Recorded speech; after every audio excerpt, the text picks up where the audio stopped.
এক টুকরো ইলিশ মাছ দিয়ে আজকে কচু শাক রান্না করব। আর এটা কিন্তু ইলিশ মাছের শুটকি, এই যে মাছ, শুটকি মাছ। আর এখানে ফ্রোজেন করা কচু। আমি আগেও বলেছি একটা ভিডিওতে, আমি কচু শাকটা বাজার থেকে এনে কেটে ধুয়ে পরিষ্কার করে সিদ্ধ করে এভাবে বক্সে ভরে ফ্রোজেন করে রাখি। এতে আমার সুবিধা হয়, আমি যখন মন চায় তখনই খেতে পারি, বেশি একটা প্যারা নিতে হয় না। আরেকটা মজার বিষয় হলো, আজকে আমি কচু শাকটা রান্না করব সরিষা তেল দিয়ে। সরিষা ইলিশ হয় না, আজকে হবে সরিষার তেল দিয়ে কচু শাক। এক টুকরো ইলিশ মাছের শুটকি দিয়ে তেলটা ভালো করে জ্বালিয়ে নিচ্ছি যেন গন্ধটা না থাকে। আমার না আবার সরিষার তেলের গন্ধটা বেশি একটা ভালো লাগে না, খাওয়ার সময় যদি নাকে আসে। এই তো পেঁয়াজ, ইলিশ মাছের শুটকিটা দিয়ে দিলাম, দিয়ে এখন ভালো করে ভেজে নেব। আর এই তো এখানে মশলা রেডি। আদা বাটা সামান্য, আদা বাটাটা কিন্তু একেবারেই সামান্য, রসুন বাটা, হলুদের গুঁড়া, মরিচের গুঁড়া, ধনিয়ার গুঁড়া, সামান্য জিরার গুঁড়া, পর মতো লবণ, পানি দিয়ে গুলিয়ে রেখেছি। ঠান্ডা লেগেছে, গলা একেবারেই বসে পড়েছে। একটু বৃষ্টি পড়লে না আমার গলাটা এভাবে বসে পড়ে একদম ঠান্ডা।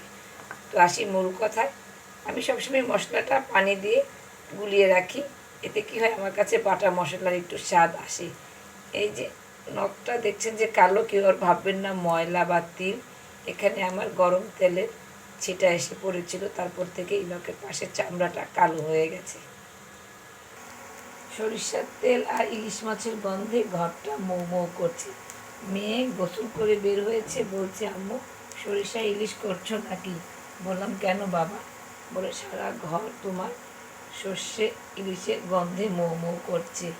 অসাধারণ না ব্যাপারটা? অবশ্যই রেসিপিটা আপনারা ট্রাই করবেন, রিকোয়েস্ট থাকবে।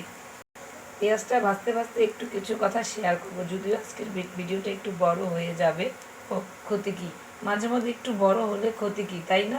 আমরা বড় ভিডিও দেখতে পারি, ছোট ভিডিও দেখতে পারি। আশা করি যারা আমার ভিডিও দেখেন তাদের কোনো আপত্তি থাকবে না, আর যারা দেখেন না তারাও দেখা শুরু করবেন, তাদেরও আপত্তি থাকবে না। আমি জানি যারা আমার ভিডিওগুলো দেখে, আমাকে সাপোর্ট করে, আমার চ্যানেলটাকে সাবস্ক্রাইব করছে, তারা আমাকে কতটা ভালোবাসে। যেটা বলছিলাম, যারা আমাকে এতদিন সাপোর্ট করে আসছেন তাদের সবাইকে অসংখ্য ধন্যবাদ। আশা করি আমাকে এইভাবে আপনারা সবসময় সাপোর্ট করে আসবেন।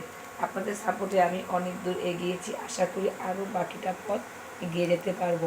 চলার পথে শক্ত হাত লাগে, চলার পথে শক্ত হয়ে থাকা লাগে। তো আমি দুটাই পেয়েছি, আমি চলার পথে শক্ত হাতও পেয়েছি, আর আমি শক্ত হয়ে দাঁড়িয়েও আছি আপনাদের ভরসায়, আপনাদের ভালোবাসায়, আপনাদের অনুপ্রেরণায়। এটাই ছিল আজকের কথা, একেবারেই বিশেষ কথা আপনাদের সাথে। আপনাদের সবাইকে আন্তরিক শুভেচ্ছা, প্রাণ ঢালা ভালোবাসা। যারা আমাকে এভাবে সাপোর্ট করে আসছেন, আশা করি সামনেও করবেন। আমিও সবাইকে চেষ্টা করব সাপোর্ট করার জন্য, সবার পাশে থাকার জন্য। এই তো এর মধ্যে পেঁয়াজটা ভাজা হয়ে গেল গল্পে গল্পে। বাস এখন আমি মশলা যে গুলিয়ে রেখেছিলাম সেটা দিয়ে দিব। এই তো দিয়ে দিলাম, বাস এখন ভালো করে একটু নাড়াচাড়া করে মশলাটাকে কষিয়ে নেব। কচু শাকের অনেক ভিডিও আমি আমার ইউটিউব চ্যানেলে আপলোড করেছি, দেখেছেন, এটাও দেখবেন।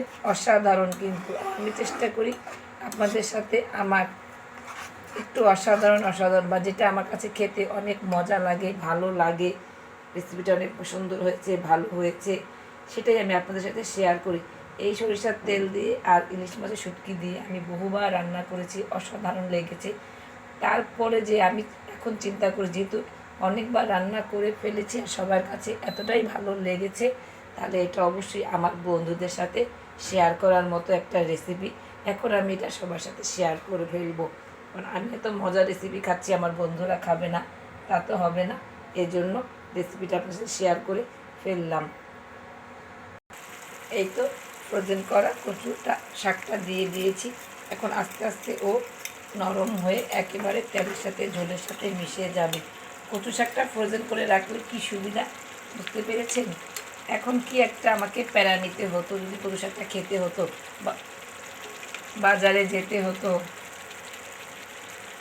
কচু শাকটা কিনে আনতে হতো, এরপরে বাজারে কচু শাকটা না পেলে এই বাজারে যাও, ওই বাজারে যাও, এটা করো ওটা করো, কি একটা ঝামেলা, তাই না?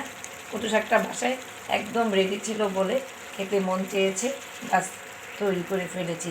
যদি বেশি কথা বলে থাকি ক্ষমার দৃষ্টিতে দেখবেন, কারণ আমরা মানুষ, আর মানুষ মাত্রই ভুল, আর মানুষকে ক্ষমা করাই আমাদের মহত্বের লক্ষণ, তাই না? কথা বেশি বলেন, এরকম কমেন্ট না করে ক্ষমা করে দিবেন, যে ভুল তো হতেই পারে মানুষের কাছ থেকে। আর ক্ষমা করা বললাম না, মহত্বের গুণ, বাস আবারও ক্ষমা চাইছি। এইভাবে আমি কিছু সময় রাখবো। এই তো হয়ে গেছে। সরিষার তেল দিয়ে এক টুকরো ইলিশ মাছ দিয়ে কচুর শাক।